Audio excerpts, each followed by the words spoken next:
in children is very different than grief that we see in adults. Most adults will be able to converse about it. I'm feeling really sad today. I'm thinking about today's the anniversary of my mother's death, or my husband passed away 6 years ago, and I'm just really having a hard time with it. And so, there's that articulation that one would have around these issues. Our children grieve behaviorally. So an example would be they come home from school, you ask them how the day went, the backpack gets thrown on the floor, they're stomping around, and little did we know that maybe something in the curriculum at school triggered a sense of loss for them. So they're going to act out the loss versus then being able to come and sit down at the table and say, I'm feeling really sad today because today was the day that, the police came into my home and the social worker and I was taken away from my birth parents.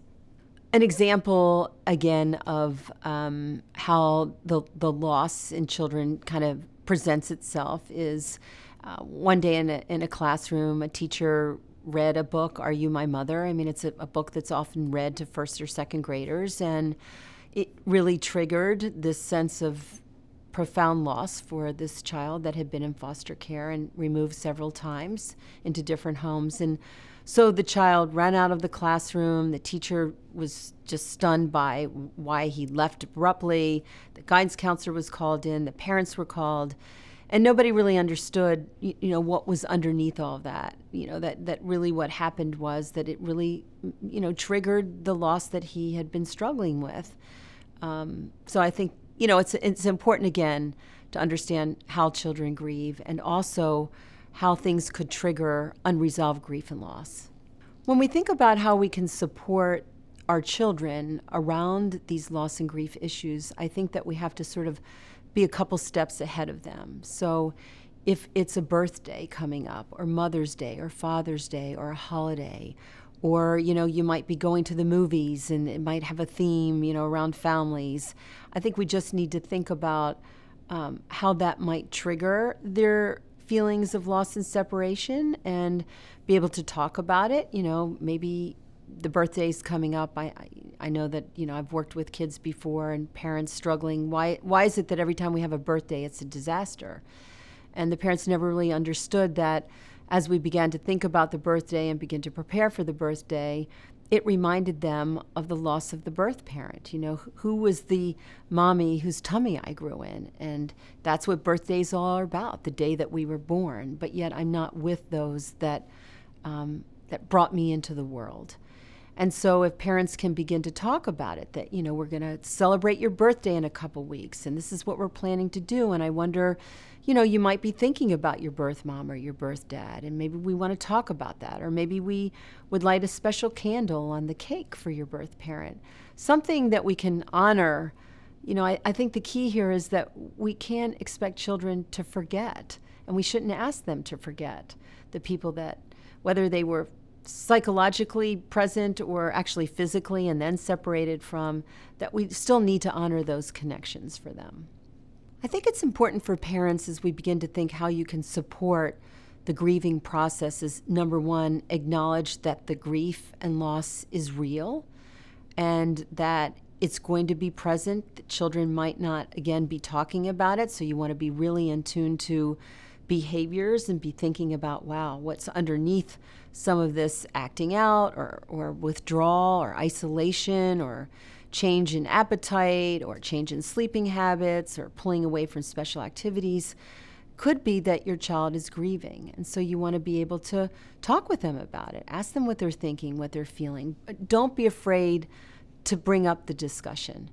And I think that's hard because we sometimes live in a world where we think that if we talk about it, it's going to make it worse, from a parental lens, that if we just steer away from it, everything's going to be okay. Like, why would I want to bring up loss?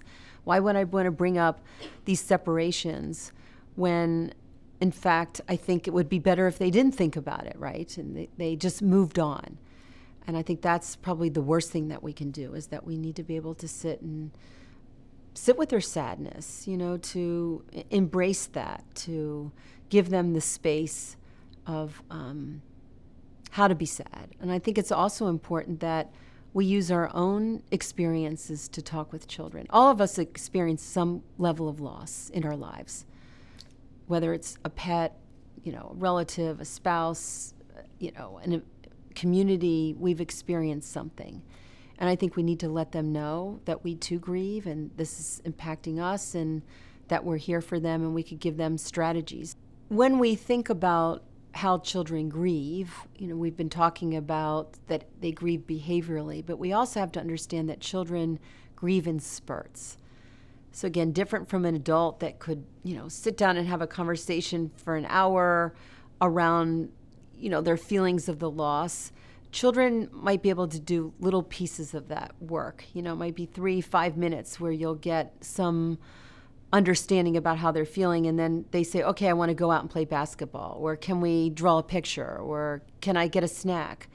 And I think it's important that we respect their ability to acknowledge that at that moment in time, but not push it because it becomes really overwhelming. I mean, their little brains and their little minds and their hearts a lot of times can't process it more than a couple minutes at a time.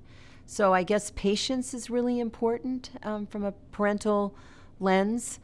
And I think that also as you interface with helping professionals, you also have to understand that this work, if they're in therapy, is going to take time. It's not going to be addressed just in 1 or 2 sessions. It could take months. I mean, some of the kids that I've worked with, they're still working through this years later. And it also will rear its head developmentally. So it might come up at 3, it might look different at 5, then at 7. In adolescence, the loss often is embedded in a lot of anger and resentment. And then later in life around key transitions of marriage, the birth of a child, the death of a parent. So it's important that we see it through a developmental lens.